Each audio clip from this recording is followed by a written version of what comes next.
Oremos mais uma vez. Espírito Santo, o Senhor é exaltado. Acabamos de cantar. Por vezes eu imagino como será cantar isso no céu. Todos os teus santos louvando ao Senhor com palmas nas mãos, como já aprendemos aqui, exaltando o único que é digno de toda adoração. Que maravilha será, Senhor, esse dia glorioso. Enquanto aguardamos, o que eu peço nessa manhã é que o Teu Santo Espírito nos ilumine para aprendermos as verdades da Tua Palavra nessa manhã. Conduz nosso pensamento, nossa reflexão a entender a grandeza do que iremos estudar nessa manhã. E que em tudo o Teu nome seja louvado, e que aqui não apareça apenas o brilhantismo da exposição, mas a verdade que ilumina o coração. Não queremos apenas crítica à nossa intelectualidade, mas queremos aquecer o nosso coração com as verdades eternas da Tua Palavra. Por isso nos leva a esse patamar de experiência contigo, experiência que muda o nosso cotidiano. É assim que pedimos em nome de Jesus. Amém. Meus irmãos, continuamos a série de exposições denominada A Beleza do Fim. Estudamos o livro de Apocalipse ao longo de todo o ano de 2021, 2022, como eu tenho dito, até o dia D e a hora H, quando terminaremos este brilhante livro. Hoje nós começaremos o capítulo 8, tentaremos caminhar dos versos 1 até o verso 6 e assim entender o que João está vendo naquela visão que começa no capítulo 4. A você que está na sua casa, nos prestigie com esse momento também abrindo a sua Bíblia para que você acompanhe a exposição verso a verso, sentença a sentença. Depois da pausa vista por João entre o sexto e o sétimo selo, existe ali um capítulo inteiro ou mais de um capítulo. Se você lembra o que estávamos estudando, no capítulo 6, João começa a ver a abertura dos selos por aquele que é digno de abrir o selo, a visão joanina do cordeiro que chega no trono, pega em suas mãos o livro que estava selado, e selo a selo ele começa a abrir e decretar pela sua autoridade que as coisas ali reveladas aconteçam. Entretanto, há uma pausa entre a abertura do sexto selo e a abertura do sétimo selo, que é o que nós vamos começar a perceber nesta manhã. Neste intervalo, que começa no capítulo 7 e vai por todo o capítulo, João tem uma visão paralela ao que está acontecendo durante a abertura desse selo. Nós já falamos que essa pausa entre o sexto e o sétimo selo deu espaço para que João visse, de forma paralela, o que iria acontecer no final com os ímpios, capítulo 6, verso de 12 a 17, e paralelamente aos santos, do capítulo 7, dos versos 1 até o verso 17. Agora, o último selo será aberto pelo Cordeiro. Este selo traz acontecimentos que serão importantíssimos para, primeiro, desmistificar algumas coisas que historicamente permeiam o meio evangélico e também para apresentar-nos um importante episódio do livro de Apocalipse, as 7 trombetas. Então, ao longo dessa exposição do capítulo 8, nós temos duas intenções. A primeira é desmistificar o que são essas trombetas e o que elas representam. E, na mesma mão, apresentar a importância deste último selo para tudo o que irá acontecer até o final do livro de Apocalipse. Então, observe o capítulo 8, versos de 1 a 6. Eu lerei na íntegra e depois nós vamos detalhar as partes deste capítulo. Quando o Cordeiro abriu o sétimo selo, houve silêncio no céu por cerca de meia hora. Então vi os 7 anjos que se acham em pé diante de Deus, e lhes foram dadas 7 trombetas. Veio outro anjo e ficou de pé junto ao altar, com um incensário de ouro, e foi-lhe dado muito incenso para oferecê-lo com as orações de todos os santos sobre o altar de ouro que se acha diante do trono. E da mão do anjo subiu até a presença de Deus a fumaça do incenso, com as orações dos santos. E o anjo tomou o incensário, encheu de fogo do altar e o atirou sobre a terra. E houve trovões, vozes, relâmpagos e terremotos. Então, os 7 anjos que tinham as 7 trombetas prepararam-se para tocar. O verso 1 nos mostra que quando finalmente o último selo é aberto, a primeira coisa que nos chama a atenção é que, diferente dos outros selos, que quando João revela que eles eram abertos, havia uma voz, um imperativo que dava ordem aos cavaleiros para executarem os juízos de Deus. Aprendemos que os 4 primeiros selos refletem toda a história da igreja, desde a ressurreição de Cristo até os dias finais. As tormentas, as perseguições, as catástrofes, ali comandadas por aquele que era digno de abrir os selos, estão acontecendo, por vezes, de forma paralela. Entretanto, o versículo 1 do capítulo 8 diz que quando o último selo é aberto, houve um silêncio no céu por cerca de meia hora. Claro que a reação aqui nos chama muito a atenção. Os selos anteriores, quando abertos, provocavam uma atitude, uma fala operosa e operante vinha dizendo, vem, e assim os cavaleiros vinham e executavam as suas ordens. Entretanto, no capítulo 8, versículo 1, quando o selo é aberto, há um silêncio por cerca de meia hora. O texto já começa a nos provocar algumas questões sobre a física. No capítulo 4 é dito que João é transportado e que todas as leis da física não fazem mais sentido, tempo e espaço não parecem funcionar aqui. Mas o versículo 1 já nos mostra que essa visão ela é muito mais provocativa, porque ela diz que houve um silêncio e um silêncio durante um tempo determinado. O 7º selo é certamente uma continuação do 6º selo.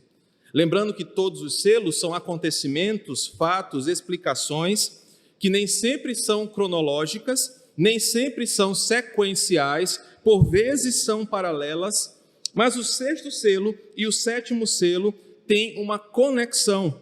O 7º selo é uma conexão do 6º e que quanto mais parece estar chegando o fim trágico de todas as coisas, o 6º selo nos apresenta isso, mais as coisas se tornam intensas, profundas, mexem com as emoções. E é esse o ponto aqui. O 6º selo, você deve lembrar disso, se não lembrar, agradeça a Deus pela vida da equipe de mídia que deixou registrado lá no YouTube, fala sobre o grande dia do juízo de Deus, como será o dia mais terrível da existência humana para os ímpios e todo o sofrimento relatado ali, a partir das catástrofes naturais que Deus comandará em forma de uma atitude divina para destruírem os ímpios e sua arrogância. E agora o 7º selo, então, é o momento derradeiro daquilo que começou no 6º selo. É o grande juízo final, é o grande momento de destruição final da terra para que sejam restabelecidas novas todas as coisas. Quanto mais o fim se aproxima, mais há uma tensão, mais há uma profundidade emocional. E quando o último selo é aberto, a reação dos seres celestes, da criação, diante do que vem, é aquele silêncio, aquela mudez que não expressa mais espanto do que pode expressar. Literalmente, o céu fica boquiaberto, em silêncio, para o que vai acontecer. É uma resposta emocional da criação diante do que vai acontecer com o 7º selo. Não havia voz para expressar, é aquela paralisia momentânea de medo, de tensão, de expectativa com o que vai acontecer. E João relata que quando esse selo é aberto, o céu paralisa. Há um silêncio para o que vai acontecer. No Antigo Testamento, não é a primeira vez, que a palavra silêncio expressa esse tipo de sentimento na Escritura. O Antigo Testamento, se liga aí, Igor, associa diversas vezes o tema silêncio com juízo divino.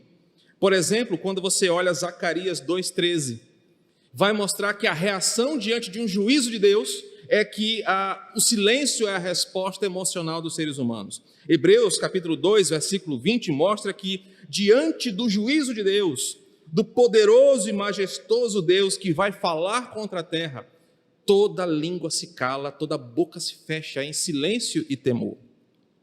Todas as vezes que o soberano Criador e Juiz vai se pronunciar, ele exige que toda a terra cale-se diante dele. O selo que está sendo revelado ali exige que a criação fique em silêncio, porque não é qualquer um que vai falar. Imagina que a história está se desenrolando, os selos estão cada vez mais revelando o final, e o grande finale é o juízo de Deus definitivo.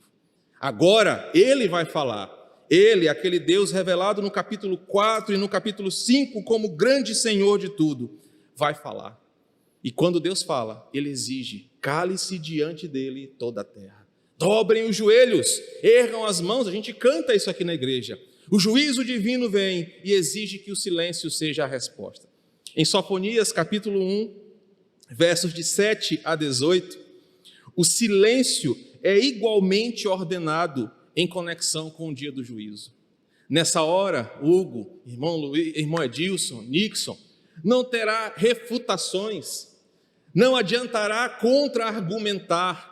O rei soberano se levantou e o que será dito e revelado ali é tão poderoso e grandioso que ninguém ousará levantar a sua voz contra ele. Dado o peso do que vai acontecer naquele momento, o que será dito diante desse grande dia do Senhor, de forma cabalística, todos os ouvidos estarão atentos, os olhares perplexos, tudo estará voltado para ele. No livro de Esther, mostra que quando alguém entrava na presença do rei, o cetro real era quem indicava vida ou morte para aquela pessoa. A nossa teóloga contemporânea Merielle fez uma exposição para as mulheres aí do livro de Esther e conta quando, fugiu agora o nome, Esther vai entrar na presença do rei Assuero e ele está lá com o cetro na mão e ela entra sem ser anunciada e ela espera que o rei dê a permissão para ela continuar viva. Se na Pérsia antiga a palavra e a presença de um rei tinha poder sobre vida e morte, imagina agora, no 7º selo, o anúncio desse Senhor soberano falando, não há quem ousa retrucá-lo, não há quem ouse desafiá-lo ou contra-argumentar a sua ordem. O que vai ser dito agora é tão poderoso, o pensamento que está ali exposto de juízo, de fim de tudo, é algo tão terrível, tão temível, que o mundo todo fica em silêncio. É interessante, porém, que João fala que foi durante meia hora. Primeiro, o G-Shock acho que ainda não existia naquela época, a Cássio ainda não era uma empresa que fazia bons relógios naquela época. E como é que João mediu esse tempo, se o capítulo 4 fala que ele fora transportado da realidade da física, quando ele entra nessa porta misteriosa? O termo meia hora aqui não pode passar despercebido. E você não deve tentar explicar esse termo pela precisão cronológica do evento. Uma vez que no capítulo 4, 5 e 6 as coisas se misturam de diversas maneiras. Mas você deve entender, de novo, o que representa essa figura de linguagem no que João está dizendo. Principalmente em Daniel e em Ezequiel, a palavra hora significa um ciclo de acontecimento completo. Quando os profetas falam sobre hora, eles não estão pensando nos 60 minutos, mas estão pensando num ciclo fechado em tempo de juízo. Quando os profetas, principalmente Daniel, cita metade de um tempo ou meia hora, ele está dizendo que há uma urgência na execução daquele juízo. E o que João está dizendo aqui é que enquanto o céu silenciava-se, abismado com o que iria acontecer, a coisa acontece. Tipo assim, não deu tempo de se preparar. O juiz está dando a sentença, não dá tempo de você nem ligar para a mulher e dizer, vixe mulher, lascou tudo, não dá nem tempo da chamada completar. É urgente o seu chamado, é urgente o seu juízo, ninguém espera, ninguém se preparou. Isso nos lembra as palavras de Jesus. Virá como um ladrão, quando ninguém espera. Ele diz, como nos dias de Sodoma e Gomorra, onde os homens comiam, bebiam, viviam as suas vidas, se davam em amores, faziam seus negócios, eis que virá como um relâmpago. Meus irmãos, e a iniciativa do 7º selo aqui é mostrar que o juízo de Deus é iminente, como Pedro fala na sua carta. Ninguém estará preparado, ninguém terá como reagir. No capítulo 6, nós percebemos que os reis da terra, no versículo 15, os grandes, os comandantes, os ricos, os poderosos, tentarão se esconder nas cavernas, tentarão entrar nos bunkers contra as bombas atômicas, mas não dará tempo, dada a iminência do juízo de Deus. O termo aqui, meia hora, significa que o juízo de Deus fora decretado e que quando ele começa de súbito, sem tempo completo, para que ninguém se proteja, para que ninguém se prepare. Portanto, por mais que você seja precavido, por mais que você se ache alguém preparado, quando o 7º selo se tornar uma realidade, você e eu não estaremos prontos. Nos pegará do jeito que nós estivermos. E daí algumas chamadas bíblicas são importantes para nós essa manhã, para a nossa reflexão. Aquele que está sujo, suje-se mais ainda, para que a sua punição eterna seja merecida por seus pecados. Mas aquele que se santifica, santifique-se mais, para que ele receba do Senhor a sua recompensa. Meus irmãos, a vida aqui ela é tão iminente em sua partida, os juízos de Deus são tão inesperados, que não dá tempo de você se preparar. Lembro-me da parábola de Jesus sobre o rico. Não, eu vou vender, eu vou fazer negócios, eu vou enriquecer. Jesus fala, louco, essa noite pedirão a tua alma. O 7º selo nos ensina sobre esse silêncio em meia hora no céu, que quando ele acontecer, não dará tempo de você se arrepender tardiamente. Não dará tempo de você sequer dizer, não, Senhor, eu estava brincando, eu quero me arrepender, eu quero voltar para os teus caminhos. A sua sujeira moral, a sua escravidão em seus pecados, não terá tempo de uma remissão posterior.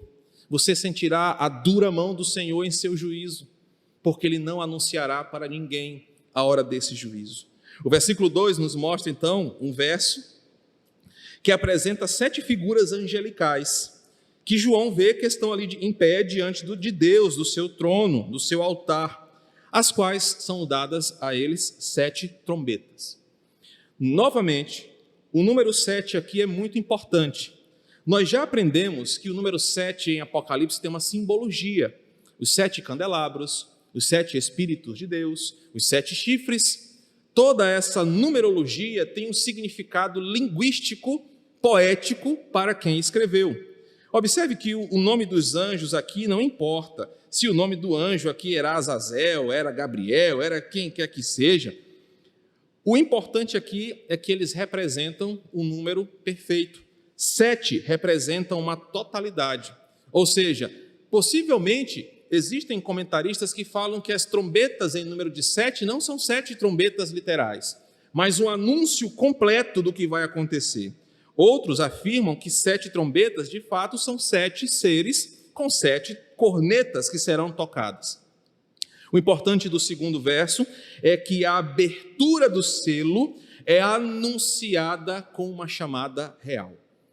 Dentro do Império Romano, toda vez que havia um pronunciamento imperial, para que todos estivessem atentos ao que seria dito como decreto, eram tocadas trombetas, cornetas, sabendo que aquele toque específico anunciava a fala real.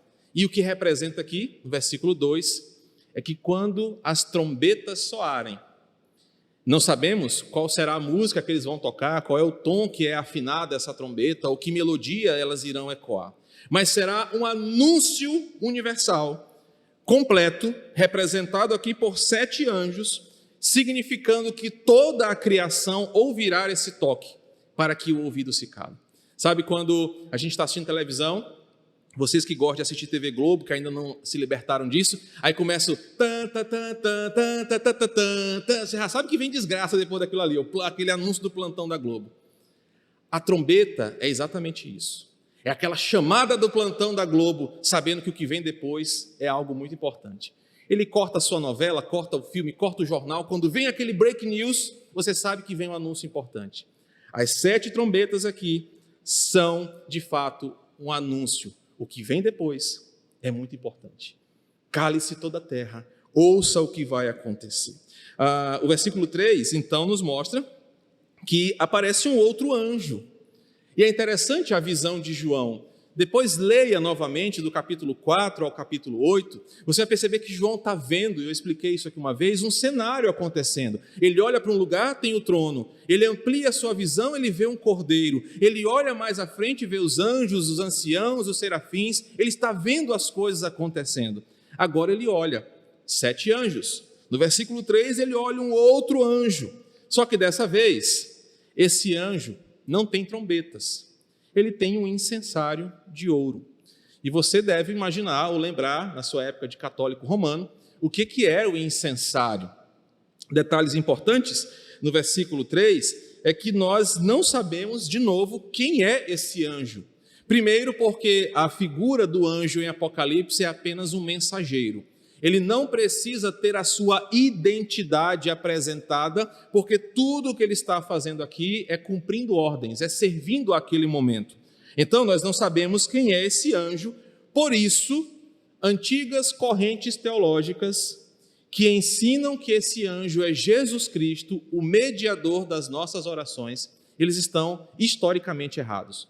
Não há base exegética para dizer que esse anjo aqui é Jesus Cristo, como nós já aprendemos que não há base exegética para dizer que aquele anjo que vem cavalgando no cavalo branco no capítulo 6 não é Jesus. Esse anjo aqui recebe uma ordem, ele não é o mediador, ele vem ali para servir a uma ordem do Senhor. O contexto, então, não te permite dizer, olha, no versículo 3, esse anjo aqui, com o incensário nas mãos, que leva as nossas orações para o Deus, é Jesus Cristo. Não é apenas mais um mensageiro a serviço do Senhor. O anjo aqui é apenas um servo que trabalha no altar do Senhor. Ele não é mediador, ele sequer ousa chegar perto do trono, como nós vimos a diferença do cordeiro, que chega ao trono e pega o livro da mão do Criador. Esse anjo, como um ser criado, é apenas um mensageiro e está ali cumprindo a sua ordem. Observe que agora ele tem um incensário, versículo 3. O incensário era um instrumento cultico do Antigo Testamento. Ele era utilizado para criar um ambiente místico dentro do tabernáculo e dentro do templo. O incensário era um instrumento, um receptáculo utilizado para propagar fragrâncias através da queima de substâncias que promoviam tanto uma fumaça densa quanto aromática no ambiente. O escritor Greg Bale, se não me falha a memória, no seu livro O Templo e a Missão da Igreja, ele relata que o Santo dos Santos tinha uma característica especial. Ele era tomado por uma fumaça densa que impedia que o sumo sacerdote olhasse com detalhes a arca, os serafins que estavam na tampa da propiciação, e que eles olhassem a presença de Deus dentro do Santo dos Santos. A fumaça era um obstáculo para que um homem natural contemplasse a beleza do Senhor. E aqui o incensário parece atender à mesma expectativa. A fumaça densa que cobria o Santo dos Santos criava esse ambiente místico de não saber como é Deus na prática, na clareza, porque olhos humanos não podem contemplar o Senhor. Então esse ambiente místico, aromático, repleto de fragrâncias e aromas, e mexendo com os sentidos, criavam um ambiente para que Deus se revelasse. Esse anjo recebe esse incensário de ouro, lembrando que ouro em Apocalipse simboliza a pureza e a realeza das coisas que estão ligadas a Deus, por isso que desde o tabernáculo, quanto mais perto de Deus, mais ouro havia. Se você se interessar em estudar sobre isso, no tabernáculo, o pátio externo tinha apenas latão, prata. Na medida que ia chegando mais perto do Santo dos Santos, mais peças de ouro iriam aparecendo, a ponto de que no Santo dos Santos a arca era totalmente feita de ouro. Aqui no céu, a reflexão sobre o que é o ouro aqui simboliza a grandeza do momento. Este anjo recebe muito incenso. Isso é muito importante aqui. Dada a grandeza da visão, não bastava ele ter ido lá no Reviver comprar aqueles palitinhos de incenso e acender, não ia dar certo. Ele recebe muito incenso para queimar, porque a atuação daquele anjo ali representa todos nós. E o versículo 3 diz assim: veio outro anjo e ficou em pé junto ao altar, com um incensário de ouro, e foi-lhe dado muito incenso para oferecê-lo com as orações de todos os santos. Se a proposta aqui é que a queima do incenso, a fumaça, o aroma, mantivesse esse momento místico e sobrenatural ali, imaginem quantas orações nós já fizemos. Só essa semana, quantas vezes eu não orei pelo meu pai e pela minha mãe? E o texto diz que cada oração dos santos ali era representado por um incenso que estava sendo queimado naquele incensário. Então lhe é dado muito incenso. Tal incenso deveria ser queimado para que aquela fumaça impregnasse o ambiente, dando um ar misterioso. E esse ambiente místico e misterioso se misturasse com as nossas vozes que chegam até o Senhor, com as nossas petições, por vezes dolorosas, entre lágrimas, que chegam diante do Senhor.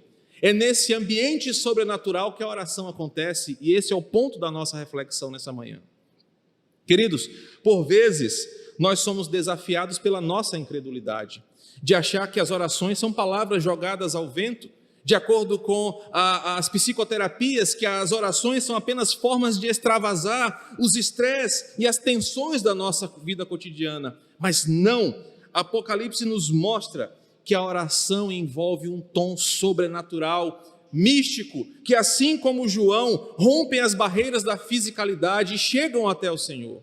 Então, por mais que o mundo não acredite nas orações, por mais que as pessoas não entendam que a oração tem poder, Apocalipse mostra que orar é um ato tão poderoso e sobrenatural, que chega diante de Deus nesse ambiente místico e misterioso, dando esse ar de que a oração é a nossa conexão com o sagrado, com o sobrenatural. Quando nós pensamos na oração, nós pensamos nesse momento aqui de Apocalipse, quando em meio a essa fumaça, em meio a esse poder, as orações que você faz na sua casa, no seu trabalho, no seu carro, na sua moto, no leito de um hospital, na sala de cirurgia, elas chegam diante do Senhor, e isso não pode ser barrado por seres infernais, isso não pode ser proibido pela sua incredulidade, ou por comentários de teorias que dizem que a oração não faz efeito. Meus irmãos, a Bíblia é repleta de uma humanidade que necessita de falar com o Criador, e Apocalipse 8 mostra como isso funciona.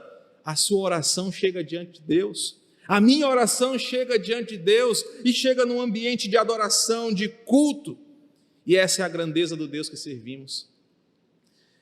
O Jim Carrey fez um filme chamado Todo Poderoso, todo mundo lembra desse filme, e o Jim Carrey ele vira Deus, né, por alguma situação lá que eu não lembro, né? Hans, que gosta de assistir mais filme do que eu, lembra do filme.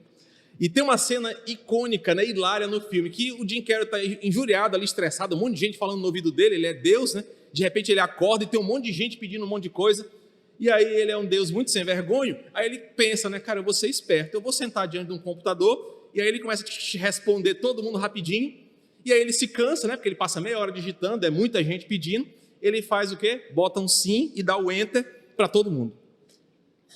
Claro que Deus não é assim. E o que eu quero apresentar para vocês é que quando nós pensamos um pouquinho sobre a oração, esse versículo nos ensina verdades poderosas. A primeira delas é que por causa da nossa natureza pecaminosa, a nossa oração quase nunca é completa, quase nunca é perfeita. Porque até mesmo quando a gente ora, as nossas atitudes pecaminosas aparecem em nossa oração. Eu vou dar um exemplo para você. Oh Deus, eu te peço em nome de Jesus, que o Senhor me livre da morte, deste vírus, que eu não seja contaminado por ele, que o Senhor me guarde. Parece uma oração bonita, genuína, mas Deus olha para o teu coração e pensa assim, será que esse teu pedido não está marcado por um egoísmo? Será que esse teu pedido não está aí camuflado como um sentimento de que você é mais especial do que outros filhos de Deus que estão sofrendo com essa doença? O Espírito Santo, Paulo vai dizer, que ele traduz a nossa oração de uma forma que às vezes nós nem entendemos. E para não ser tão direto, um assunto tão pesado como a morte, às vezes você ora assim: Senhor, eu quero casar, Senhor, me dá uma pessoa, Senhor, me dá aquele emprego. E às vezes Deus olha, mas será que você está pronto para receber isso? Será que você não está pedindo porque você está com sentimentos e intenções equivocadas que você nem conhece? Por causa da nossa pecaminosidade, até mesmo a nossa oração precisa passar por essa peneira mística da fumaça que vai transformar, por vezes, orações egoístas, orações malignas. Senhor, mata Marinaldo, Senhor, porque eu não aguento ele mais. Deus, leva. Ele vai para o céu, então leva logo ele. E tem gente que ora assim. Tem gente que ora para o casamento da irmã acabar, do irmão acabar, porque diz: eu já vi isso em várias histórias. Às vezes até mesmo a gente ora. Eu estava brincando com um amigo meu que vai fazer, amanhã eu faço 13 anos de casado com Lely, e um amigo meu faz 14 anos, eu falei para ele assim: Dimas, 14 anos que tu ora para Deus levar logo tua esposa, né? Brincando com ele. Deus às vezes olha a nossa oração e fala assim: meu filho, você não sabe o que você está pedindo. Claro que é brincadeira, se ele estiver assistindo, ele ama a esposa dele. Assim como eu choro no chuveiro, mas eu amo a minha esposa. Estou brincando. Deus precisa que a tua oração seja interpretada e santificada pelo Espírito Santo. Lembra que o incenso traz um aroma? Esse aroma na presença de Deus tira a impureza da tua oração e ela chega traduzida pelo Espírito Santo na presença dele, para que ele ouça a tua oração e não seja uma ofensa.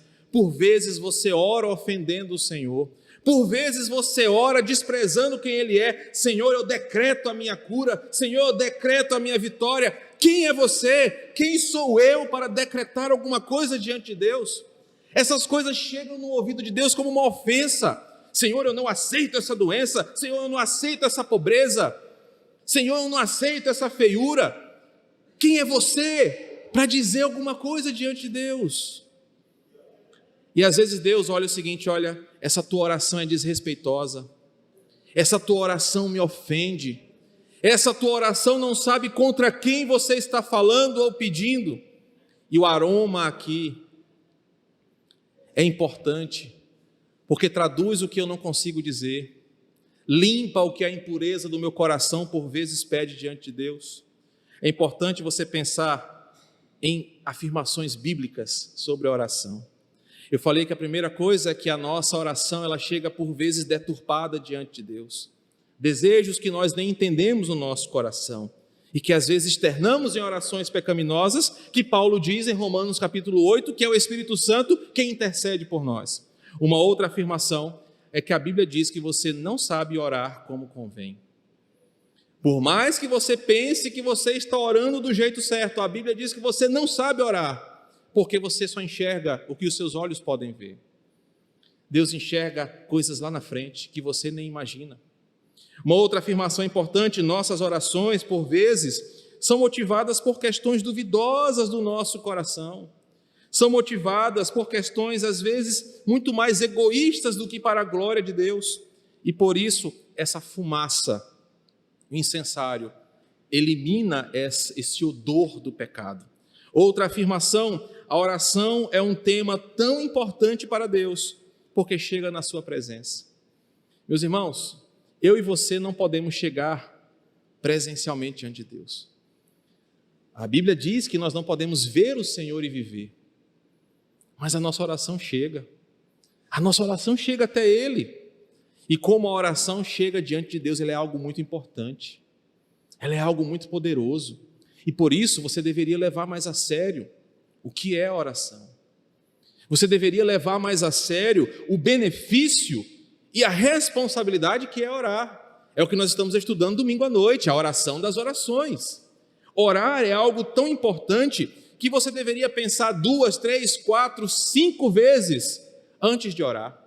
Lembra de Jesus explicando a diferença do publicano e do fariseu?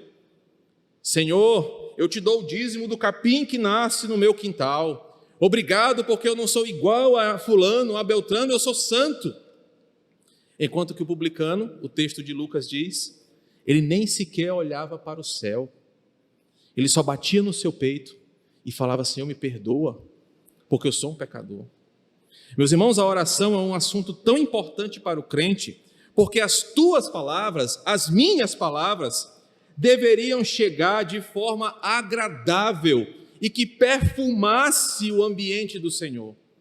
E às vezes a nossa oração, pela nossa vida pecaminosa, traz nojo às narinas do Senhor, trazem odor à sua santa presença, porque você e eu, às vezes mergulhados numa vida miserável de pecados, escravizados pelos nossos desejos carnais, ousamos desafiar a santidade de Deus em oração. Passamos o dia inteiro entregues à carnalidade da nossa vida imunda e de noite queremos falar com o Senhor como se nada tivesse acontecido. Isso provoca odor às narinas do Senhor. A oração é algo tão sério que você deveria pensar nas palavras, na forma, na frequência e na sua vida antes de orar. Uma última afirmação do versículo 3 é que o Espírito Santo, graças a Deus por ele, nos assiste e por vezes intercede por nós, decodificando: Pai, ele está pedindo um emprego, mas Deus, o que ele está precisando mesmo é de tranquilizar o seu coração na confiança que o Senhor sustenta. Pai, ele está pedindo aquele relacionamento, mas eu acho que é essa a forma mais correta para agir. É o Espírito Santo traduzindo o que às vezes nós não sabemos falar, e por isso nós precisamos conhecer o Espírito Santo. O verso 4 nos mostra que quando esse anjo exerce o ofício, agora a coisa fica bem interessante aqui, de aromatizar o ar com o incensário, o incenso, observe que o fruto deste trabalho é que ele chega à presença do Senhor. E da mão do anjo subiu o seu trabalho e as orações à presença de Deus, lá no altar. E a fumaça do incensário e as orações dos santos chegaram até o Senhor. Significando que agora Deus sabe o que nós estamos pedindo. Deus sabe o que é melhor para nós, porque o Espírito Santo já nos ajudou. A nossa oração não o ofende, mas agora o agrada. Ele está ouvindo. E lá no exemplo do filme do Jim Carrey, mesmo sendo tanta gente orando, esse Deus é tão poderoso que ouve a oração de cada um. E ele não apenas aperta um botão sim e dá o enter, mas ele responde a cada um conforme o seu pedido. Depois você lê Provérbios, capítulo 16, versículo 1. Ele não responde em mala direta, ele não responde de forma impessoal, mas ele é um Deus tão poderoso que ele ouve a oração do Chicó, mesmo tendo um irmão lá na China, orando por outra coisa. E ele responde de forma íntima, pessoal, a cada um dos seus filhos. Isso é maravilhoso demais, irmãos. Deus não está ocupado demais para te ouvir. Deus não está ocupado com coisas mais importantes. Poxa, mas Deus vai ouvir eu orar porque eu briguei com a minha esposa, sendo que está tendo uma guerra lá na Síria, gente morrendo. Ele está lá e está aqui.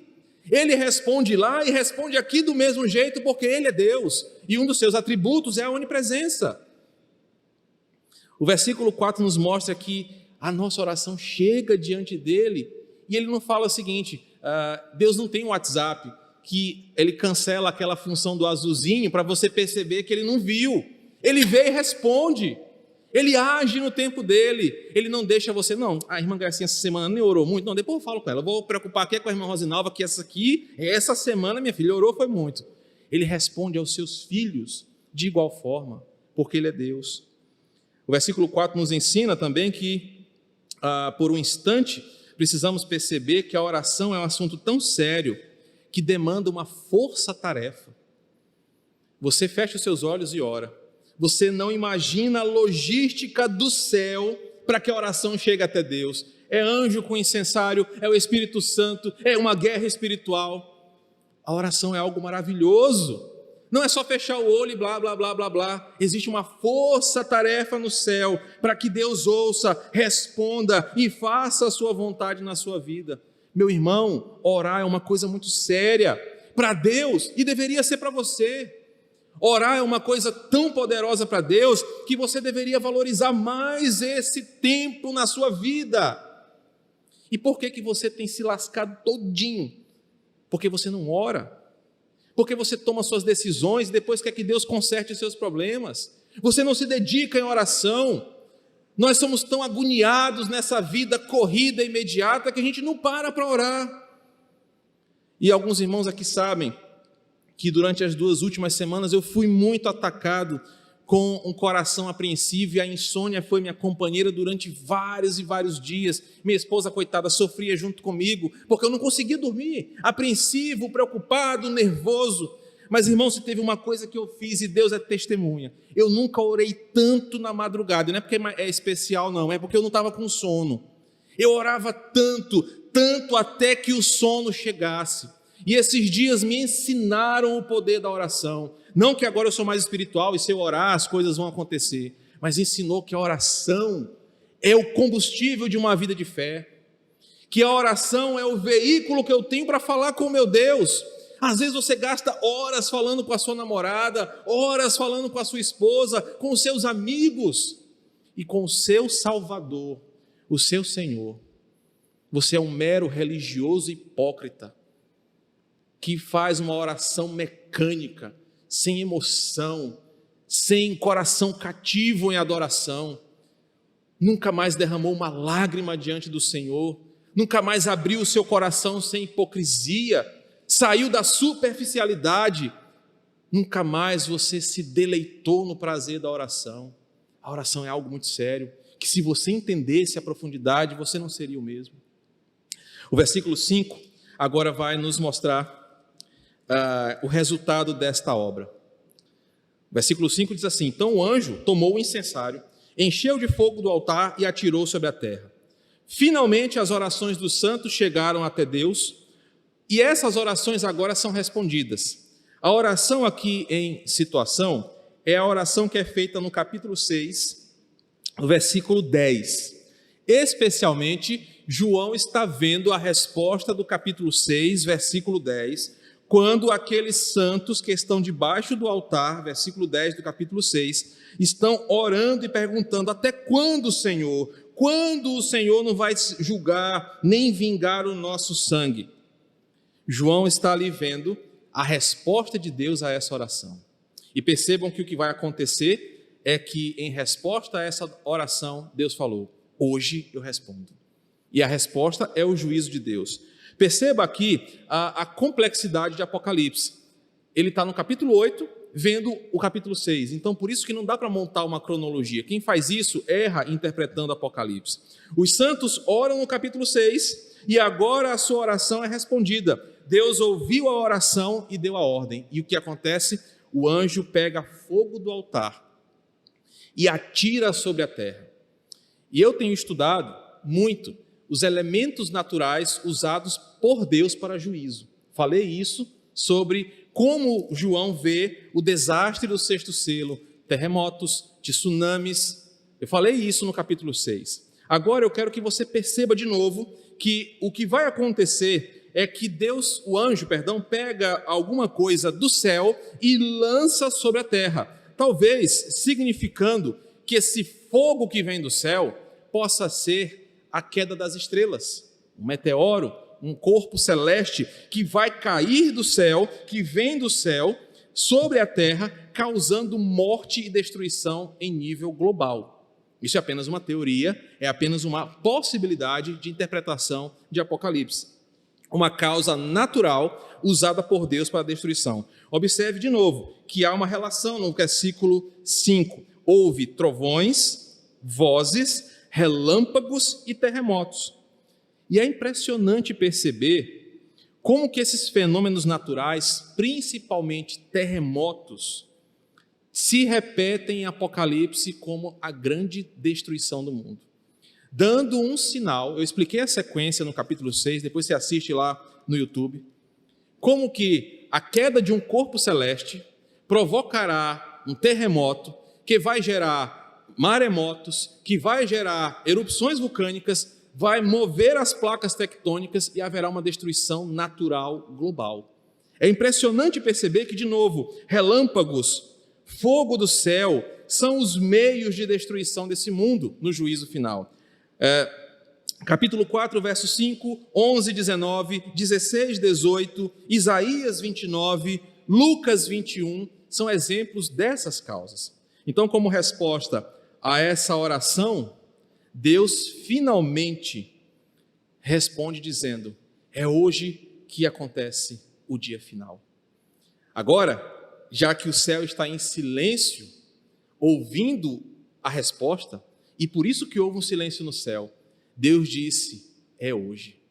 Eu imagino que Deus não falou muita coisa, mas quando abre o 7º selo, tocam as trombetas, Deus se levanta e diz: vai acontecer. Não há tempo de nada, todos estão abismados, o que vai acontecer é terrível. E o versículo 6 apenas termina dizendo que os anjos começam a tocar. O fim está acontecendo. E agora, o restante do capítulo 8 vai nos detalhar como esse dia do juízo vai finalmente acontecer. Aplicações, para a gente terminar, úteis para nós, que até aqui eu apresentei o texto. Mas, pastor, como é que esse texto aqui de Apocalipse vai me ajudar na hora que eu for comprar o pão na padaria, na hora que eu for para o trabalho? Como é que isso eu posso aplicar? O texto nos mostra sobre o poder e a autoridade de Deus. Quando Ele fala, todos se calam. Irmãos, e isso é importante em muitas áreas da nossa vida. No culto, quando a palavra de Deus está sendo pregada, você não deve considerar apenas o pregador, mas o teor da pregação. Por isso que é falta de reverência, é falta de santidade.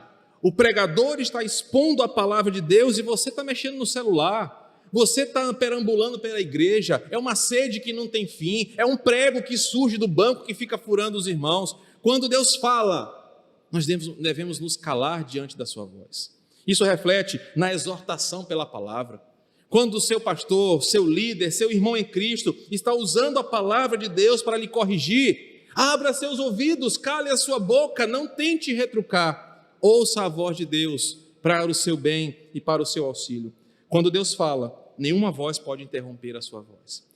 Então aprenda isso e a sua vida de culto será melhor. Uma segunda aplicação, essa unidade nos ensina sobre a disciplina da oração. O quanto é relevante, o quanto ela é séria, o quanto ela é poderosa. A unidade também nos ensina sobre a complexidade da oração. Envolve a Trindade, envolve seres celestiais, envolve o soberano Senhor. É um momento místico, sobrenatural, que você tem acesso e você deveria valorizar isso. Por fim, a unidade nos ensina que Deus responde à oração dos seus filhos, do seu povo, do seu tempo e à sua maneira. Deus sempre ouve a sua oração. Deus sempre responde ao seu pedido do jeito dele. E por fim, a unidade nos prepara para deslumbrar o temível dia do Senhor. Se assim o Senhor nos permitir, e isso não acontecer antes de domingo que vem, nós vamos explorar cada uma dessas trombetas ao longo do capítulo 8. Que o Senhor nos abençoe com a sua palavra. Vamos ficar de pé, nós vamos orar já encerrando o culto desta manhã, para não extrapolarmos muito o nosso tempo.